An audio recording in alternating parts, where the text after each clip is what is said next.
We have our, just gonna look here.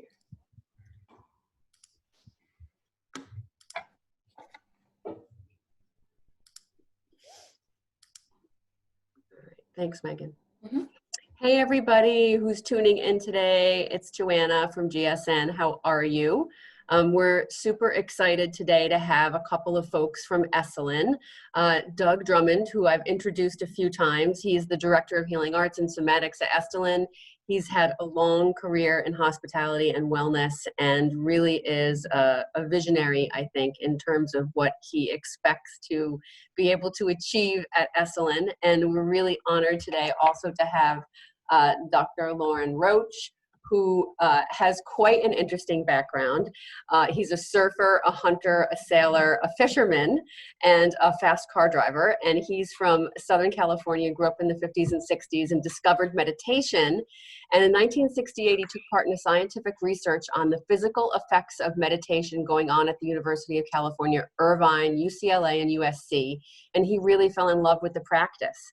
In the lab, they discovered that anyone can meditate, and the practice is simple and effortless, like a quick inner vacation. I really like that description, by the way, inner vacation.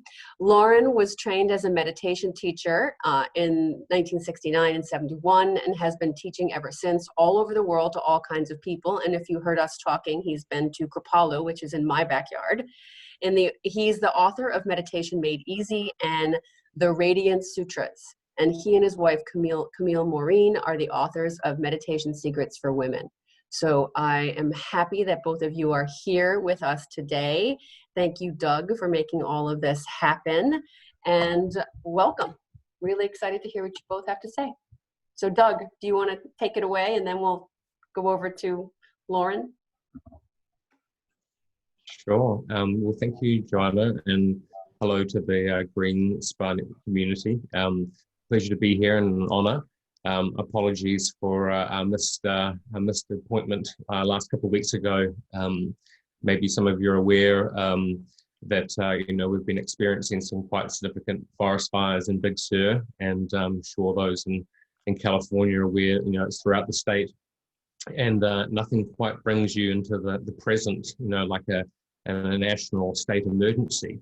And with COVID-19 and the fires, it's a bit of a 1-2 punch. And the presence piece has been really tested. And speaking personally, taking a deep breath and smelling the roses has become as much as a practice as a mantra. It's fitting that we bring together someone very special, someone who I really hold in quite very high regard. With Lauren Roach being here. And when I think of the meditation practice, and I think of ways in which in Esalen, we incorporate that into our day-to-day. Every meeting we have with our teams, we always take a 1 to 2 minute pause, where we just take some deep breaths and just sort of arrive and land. And even those 1 to 2 minutes have been such a powerful practice for me. And to be able to build upon that and weave that into more of a regular meditation practice. From the business side, looking at non-touch ways in which we can interact with our guests, ways in which we introduce meditation practices to our practitioners and to our staff. We're really greatly seeing ways in which perhaps we can remove some of the dogma or what I would say barriers to entry to anything. I often ask, why aren't more people meditating? Why don't we see it? We see it as being a bit of a hot topic, and it's very popular. But have we really sort of hit the crest, or is there still more to go? Well, given the current situation and current climate outside, a meditation practice for me and for many of our team at Esalen has been absolutely pivotal. In a sense of just allowing us to come to some sense, some semblance of peace and calm and groundedness. And something that I talked to Lauren about yesterday about our internal guidance, our internal navigation system. So I'm going to defer to the professional here, but I just wanted to say thank you so much for this opportunity and, just encourage and welcome that curiosity. All is well at Esalen. Esalen certainly still stands. We're finally be able to get access to the property, I believe, this week or next week to assess how things are going. But my heart and our team's heart well and truly goes out to those folks that are experiencing the stress right now, and maybe find practices like meditation that can really serve us well in the present and move us forward into the future. So Lauren, hi, my dear friend and a budding teacher and an esteemed faculty at Esalen. It's a pleasure to have you here, and really looking forward to hearing what you have to share today. Yeah, thank you, Doug. Thank you all for setting this up. So Megan and Joanna, and feel free to interrupt me at any time and ask questions or steer me. I'm a little bit too deep in all of this, so sometimes you'll ask me a question, I'll go on for 10 minutes to giving you the backstory, and I guess I love it so much. So feel free just to drag me back to some direction that you want to go in. Now, in the lab in 1968, 69, 70, and throughout the 70s, we were doing physiological research on the impact, what happens in the body when people meditate. And there's a couple of really astonishing findings that I'm still amazed by 52 years later. One is that meditation is this completely natural state. It's like what we experience taking a hot bath or being in a hot tub or looking at the sunrise or sunset or listening to music or receiving a massage or giving a massage or maybe petting the dog or cat or communing with nature. Meditation feels completely natural. And the other astonishing thing is that quickly, within minutes, the body goes into a state of rest deeper than deep sleep. And that even with beginners, so this is really a stunning finding. It was been replicated for decades at Harvard Medical School.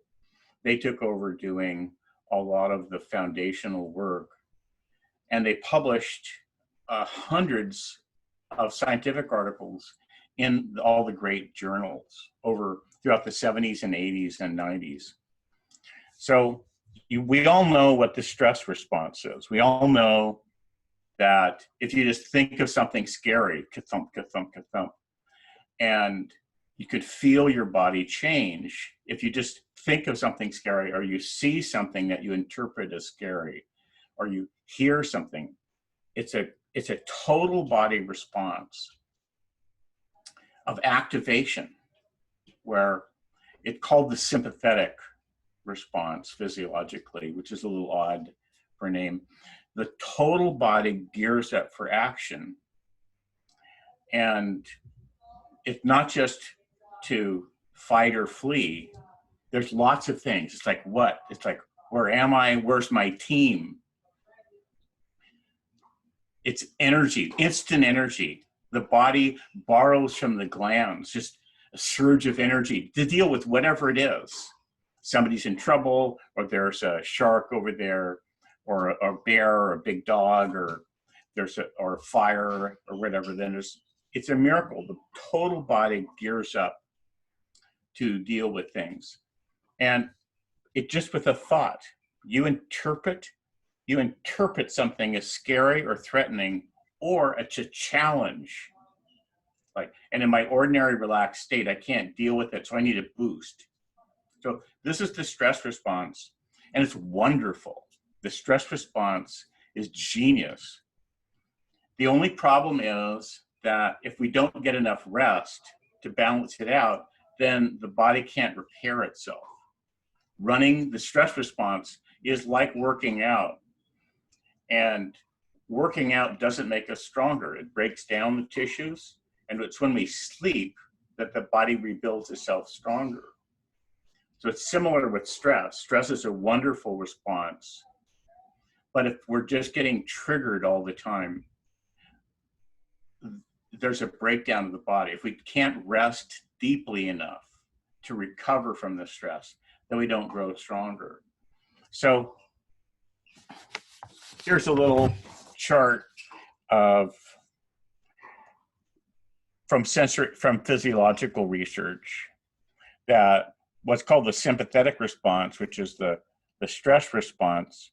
There's all these changes throughout the body that happen almost instantly.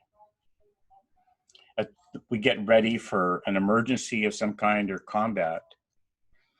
And what meditation invokes, and things like massage, and what we want when we go on vacation, or when we wander in nature, or we just sit and gaze at the ocean, is what's called the parasympathetic response, where the body starts recharging its batteries and repairing everything.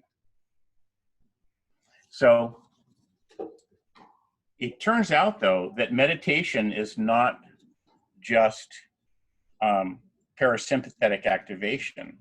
Turns out that what goes on when we meditate is that the body studies the stress response and starts fine-tuning everything. So when you're meditating, you actually will feel yourself relaxing, and depending on where you are, you might relax for 20 seconds, 30 seconds, oh, this is so relaxing. And then, oh, but I didn't do this thing, that thing, and the other thing. The body will bring up whatever you're tense about, and it'll want to use whatever relaxation you just got to massage those overamped nerves. So it's very quick, unless you're off on a month-long or 3-month-long retreat, in which case your cycles will slow down to maybe half an hour. But if you just get up in the morning and meditate, or come home from work and meditate, you'll actually find yourself flipping back and forth between relaxation and the memory of stress, like you're what I'm worried about, very quickly. And what's going on is that the wisdom of your body is actually massaging your overly tense areas and bringing healing into it. So without training, people think, oh, I'm not meditating because I'm thinking about what I'm stressed about. But that would be as if you're getting a massage and you've been working out and your legs are sore and you jump off the table saying, well, you're hurting me. No, it just, your tissues are sore from your workout. And when we meditate, the body almost immediately switches over into this healing response and starts increasing circulation to whatever parts of our nerves and muscles that are overamped, are sore from being on the alarm. So this is a stunning finding, and it's been researched just vastly by the characters at Harvard Medical School, because it's fundamental physiological research, and it says a lot about the human body. And an official meditation technique is not the only thing that can evoke this healing response. Listening to music, looking at nature, be peaceful lovemaking, any quiet moment, if you just take a breath. So let's do that.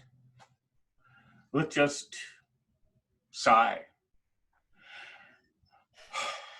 Just let yourself sigh the way you do when you finish a chore. There's a thing that you'll see kids do it, and animals and dogs and kids like that.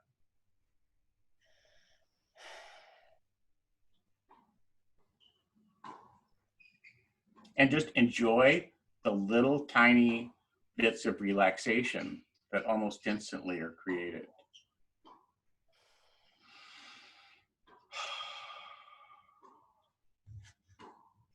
So I'm going to time 30 seconds. So let's do this for 30 seconds.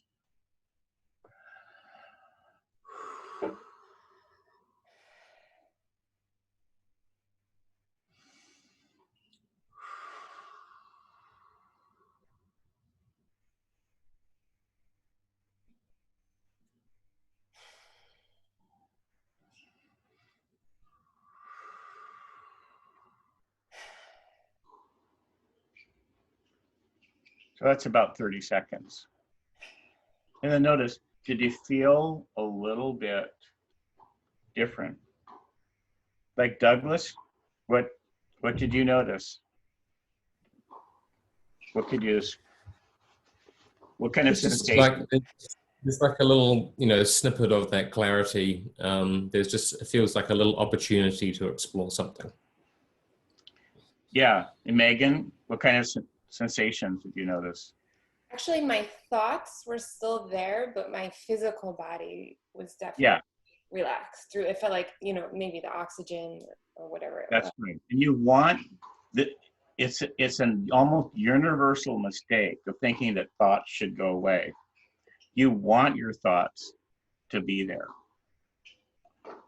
because they're just impulses of life. Mm-hmm. And saying, people are saying, I can't meditate if there's thoughts, which is like saying, well, I can't meditate if the birds are singing and that's bothering me. I mean, nature is so loud. You go out in nature, there's crickets, birds, all kinds of things calling, surf, wind. Nature is loud. So our I was thoughts going are, to say, Lauren, sometimes when the thoughts pop up, sometimes the thoughts, where I've heard from meditation that, if we want to nullify the thoughts, it actually becomes a bit of a battle, actually can yeah, become a bit more stressful, off-putting by trying to fight against it. everybody thinks that. And it's like having that thought is like tying your shoelaces of both your shoes together and then trying to walk. It's not, that's not a real teaching. That's a mistake in teaching.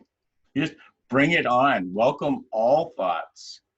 Is it true? Because I've heard too, like when I'm sitting there and I see a thought, like I kind of like picture it like a cloud coming by, and then I recognize it, and then I just kind of push it away again. And then again, a next thought comes in, and I kind of go, okay, and then I kind of go push it away. But they're always coming in. That's still a wrong instruction for somebody who lives in the world. All that stuff is for monks who are off in a cave and have no responsibility. Yeah. A lot of what we think of as meditation instructions are things for people who don't do anything. Yeah. Don't have a to-do list. They don't have babies. They don't have a job. They don't have emails to answer. They're just trying to kill off all life impulses. And I love those guys.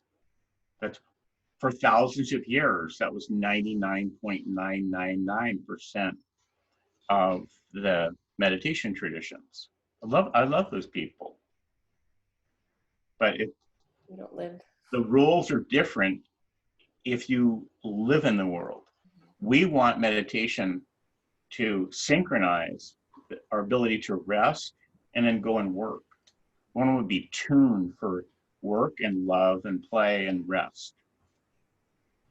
And any resistance just throw it away. Just completely throw away that entire mindset.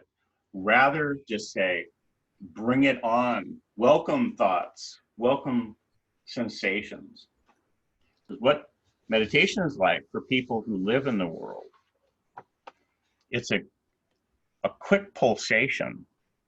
So there's the movement towards relaxation, which is automatic and instinctive. We crave it.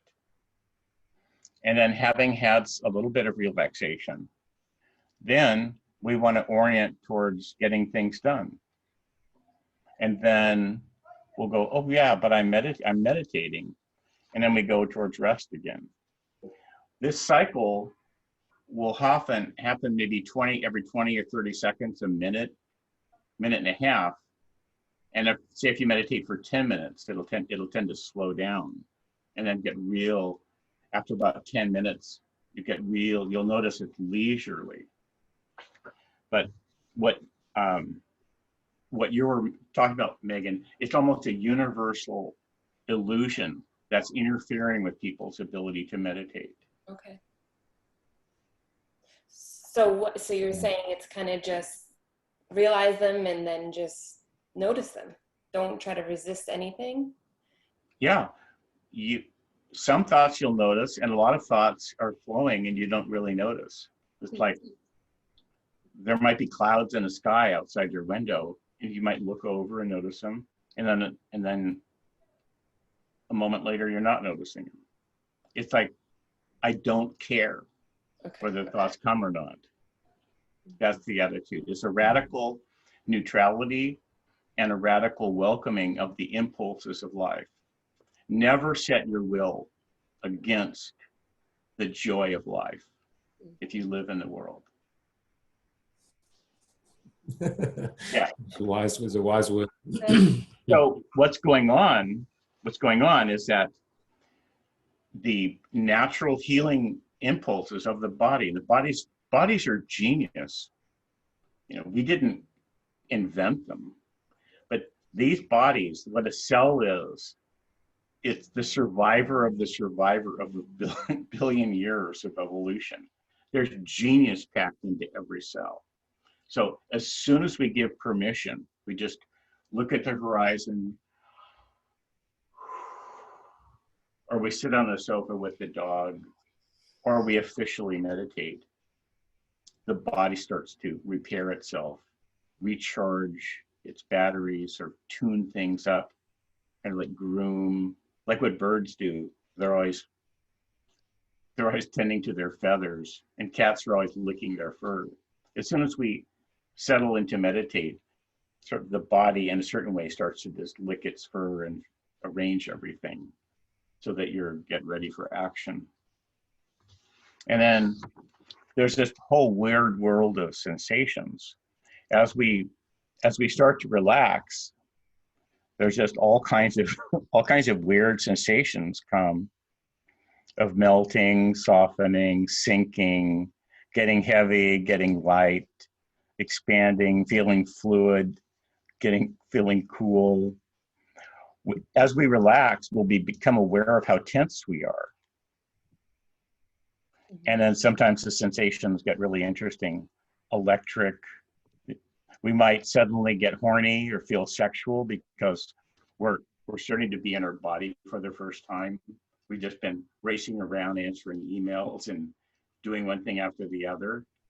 And we'll settle down to meditate, and it's like, oh, I'm in my body. I haven't really been in my body for hours. So we might feel a pleasurable flow of erotic energy, or we might get mad at something somebody said, or we might get lonely and miss the people that we love.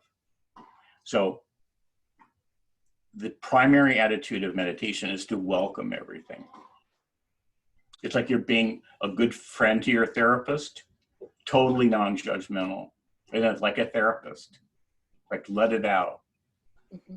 So if you have a thought that kind of makes you upset, just be upset. Just let the feeling go.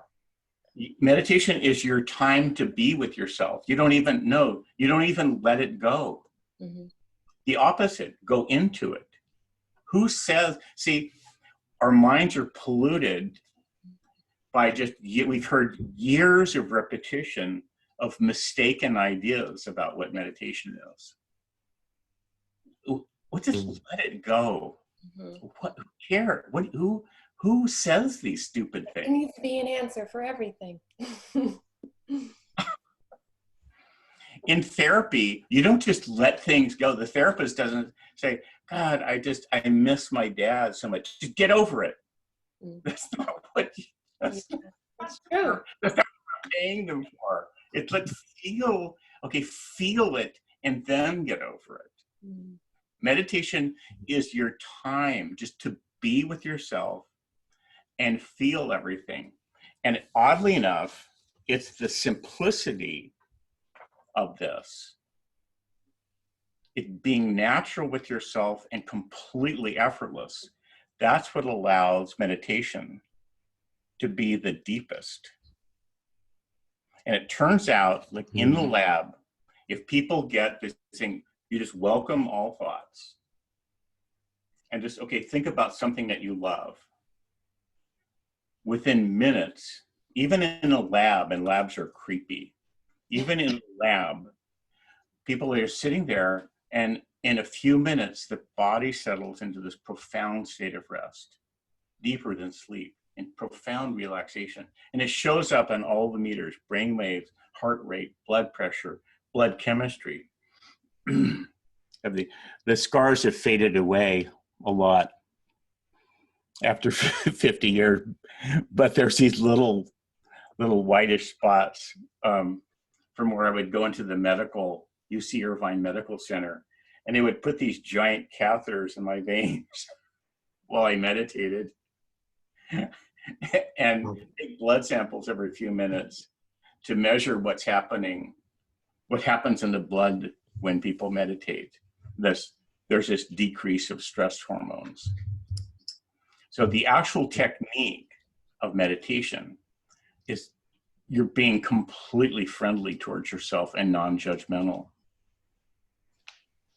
It's wild. And that's what makes well, question for you. Well, I'd like to ask you, engaging in a practice like meditation or other deeper somatic practices, and there you keep coming up against a truth that might be uncomfortable for you coming up, where it's you're realizing you're coming to your grounded self, your truer self, and you're like, whoa, I'm in the wrong place right now. I've got a big decision ahead. How do you encourage yourself to keep exploring it further, and what type of support is important to bring around you when you're going through that process? Yeah, I think I need to hear your question again to answer that. Tell me. So engaging in like a meditation practice, and you're starting, some big truths have been realized. It's an uncomfortable feeling. You're realizing that you're really working on something or some element, some part about your life that is resulting in major change. How do you continue to keep welcoming a meditation practice and not being put off because of the confronting nature of it? The key is, don't make decisions during meditation. During meditation, you're giving your body a chance to de-stress, and it will. And it's a safe zone. So the brain can run scenarios, and it will.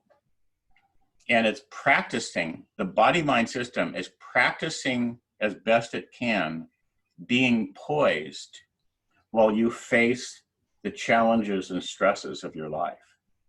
So it's as if, often in meditation, it's almost as if the things that are bothering us are almost even closer. They're like right there, especially everything you've been running from or hiding from and forgetting and pushing into the background. It's like right there. And you're practicing breathing as if you're safe in nature. Mm-hmm. And that's the magic, because you're de-stressing the entire scenario and practicing being in a state of relaxation and ease. So during meditation, you let your problems flow, but you don't make any decisions about them. And sometimes you'll be completely lost in daydreams about whatever is on your mind. And then other times it'll be there, but you don't care. After meditation is when you make decisions. So just knowing that you don't act on what you think during meditation, that frees you up to go deeper. It's a quiet, it's a quiet time. So let's do one more simple exercise. Now, about 25 years ago, I realized, after teaching meditation for me 25 years, I realized it's unskillful to tell people to close their eyes. Like, people will close their eyes naturally, which is wonderful. Like, we just go, oh. So you don't have to tell people. As a matter of fact, you interfere with their style if you say close the eyes. So here's an exercise that you can do on the fly, anywhere you are, and you can do it intentionally. Let's just be in peripheral vision, panoramic vision. So just notice the panorama of your visual field and give yourself permission to enjoy it. So let's do this for about 60 seconds. Just enjoying the panorama of the wide field of your vision.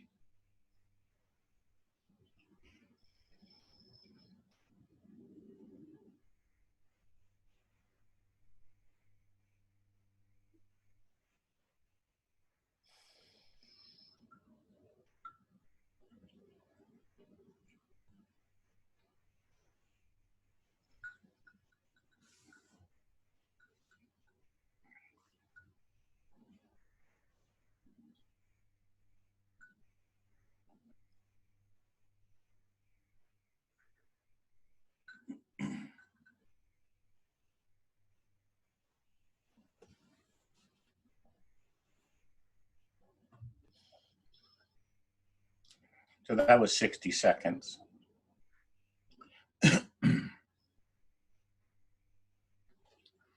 So now let's continue for another minute and simply explore what is pleasurable to you in this tiny shift of embracing the panoramic visual field.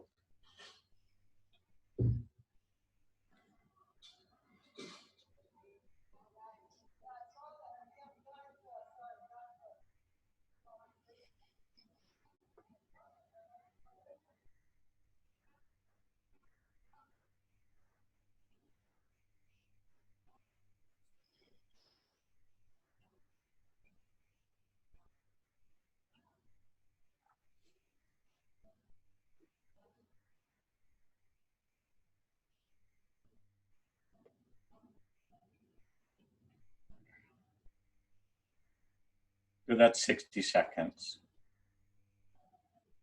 So what kinds of things did you notice in that 2 minutes? Megan, what is it? What's it like for you to shift to panoramic? I think my mind was telling me that the first time things I enjoyed more than others. Like I have a closet over here, so I was like, that's not beautiful. The flickering shadow on my paper right here from the window attracted me more. So I feel like I was aware that I was paying less attention over at the closet. That's just what I observed. So I was trying to give all my attention to all, but I definitely was focusing on one spot more. Mm-hmm. And Doug, what was it like? It was just a refresher, I guess, comparatively from looking at a screen for 10 hours a day, 8 hours a day, just to kind of exercise that awareness, which is my natural state, being out and adventuring and being out in nature and Big Sur. Your peripheral is what's keeping you alive and keeping you stimulated and enjoying, aside from one foot in front of the other. Yeah. So this is a good, it's almost like a therapy exercise for almost everyone. Except people who spend most of their life wandering in nature and never look at devices, they wouldn't need to do it. Like say a fisherman, somebody who their whole life, they get up in the morning and go out in a boat and fish, and they're just looking at the horizon all day, and they come back in the evening. But meditators, by default, you can watch them when they set out to meditate. You'll see them try to shrink their mind down. And actually, people say, that's what I'm doing, I'm trying to focus. And they're trying to make their mind be a little tiny screen, which is guaranteed to interfere with your meditation. It's like tying your feet to the ground and then trying to walk. It just won't work. Lauren, Yes, go ahead, Megan. Someone has a question. Can I allow her to talk so she can ask Diane? Say that again. Can I let an attendee ask a question so she yeah. can talk? Yeah, let's have questions. Hey, Diane, you can unmute yourself and ask your question. I did that by accident. I'm sorry. Oh, well, if you have anything, please. I'm really enjoying this. Diane. Thank you, Meg. And No I'm really enjoying it, and I just love your mannerisms are really joyful to watch. I mean, I don't know why I haven't seen you before, but thank you. Oh, thank you, Diane. Well, 52 years of, of doing this. It is fun. So, yeah, panoramic vision. Then when our eyes feel like closing, you have a sense of big space inside you, which is what you want to have. And then during meditation, you start with this wide open embrace. And then your awareness will sometimes get very close, be very in, and then sometimes it'll expand. And you'll go back and forth between this range. It's very, very interesting. So let's actually, speaking of that, let's stand like this, just as a gesture. Check out what it feels like as a movement prayer. Just, I welcome all of who I am.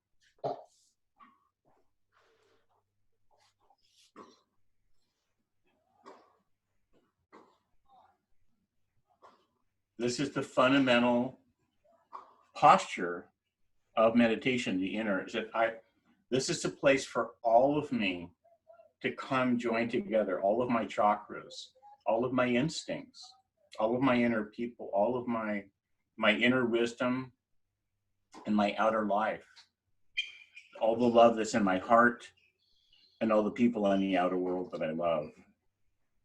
I welcome the flow of life energy through my body. I welcome the flow of guidance, of wisdom, of my own instincts, of my soul. And then what else would you feel like doing? Like, explore this. Explore moving with the breath. Even for a few seconds as you approach meditation, or just as something refreshing that you do in 15 seconds.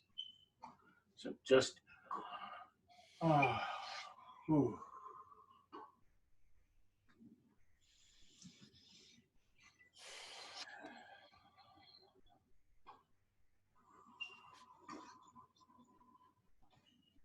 So minute of moving with your own flow of breath is a really good way to begin any meditation and end. And then during meditation, actually sitting in a chair with your feet on the ground is the best pose. Sitting cross-legged is, I sit cross-legged a lot, maybe half the time, but it's not a good pose in general. At Esalen, thank God, I was at Esalen in 1969, and I was sitting cross-legged, meditating, and my Rolfer came by. Rolf did deep tissue body work. Ed Mopin, and he said, if you sit that way too much, it'll ruin your knees. So I alternate between sitting with my feet on the ground and sitting cross-legged. And I'm 71 and my knees are great. But I have friends who for the last 30 years, they ruined their knees 30 years ago, sitting cross-legged too much. Lots of people. Yeah, so God bless Ed Mopin. So anyway, sitting cross-legged is good. And if you're tired, meditate lying down and then sit up when you've gotten to be more rested. But just begin, the feeling, and make it in your own words, is I welcome all of who I am, and I celebrate my own life force, which comes from nature. So I celebrate this relationship of the life force, which is not just in the breath, but energy is flowing from all of creation, from the sun, from all over the earth, from all over the oceans, wherever we are on earth, even if we're way up in the mountains, most of the air that we're breathing comes from the ocean. Someone, Lauren. Yeah. someone submitted a question, Hope, I think she's on here now. She's been struggling to establish a consistent practice. I suppose there's no trick, but can use some help. Yeah. One way is to make a ritual, like my wife Camille, she makes a cup of tea in the morning, very luscious. There'd be like a little bit of whipped cream in it. She loves this black tea, and then she'll sniff it and sip it like for 10 minutes, and then she puts it down and goes into deep meditation. Make meditation deeply pleasurable to yourself. So you might want to have a movement practice, dance, even for 5 or 10 minutes. Just dance for 5 or 10 minutes. Then stand and enjoy the flow of breathing in some way. If it's natural to you, just sigh or dance a breath for a few minutes.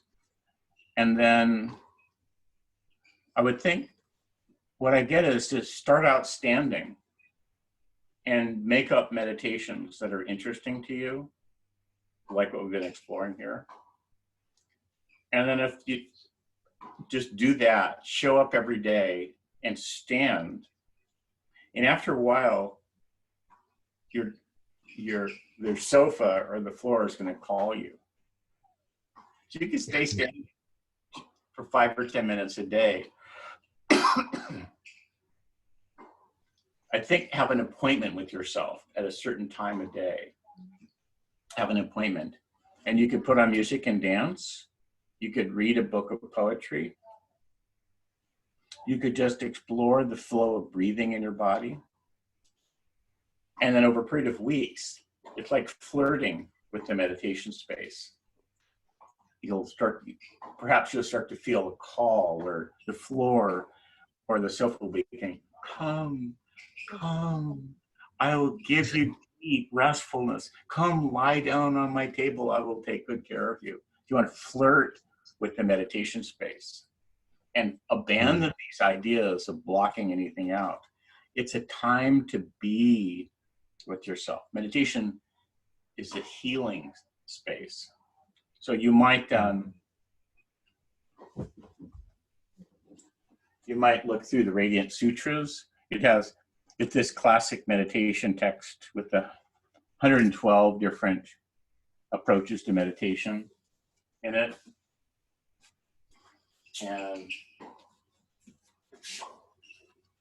Camille's book, I helped. Camille's book is wonderful. Meditation Secrets for Women. It's published by Harper. Yeah. Beautiful. Thank you so much, Lauren. And I know we're at the top of the hour. And thank you all for those on the call. The time is we will. Yeah. we will, I know that through the Green Spy Network, we'll start to send more of a regular calendar of appearances moving forward. But Lauren, thank you so much for your time. And Lauren, do you have a website, Lauren, that you folks can you get in touch with you? Yeah, just my name. I think so far I'm the only Lauren Roche in the world, at least on the website. Just type Lauren Roche, and you'll find my website, or type the Radiant Sutras. Fantastic. Thank you, Megan, and thank you to the Green Spy Network community. Thank you. We look forward to being with you guys again soon.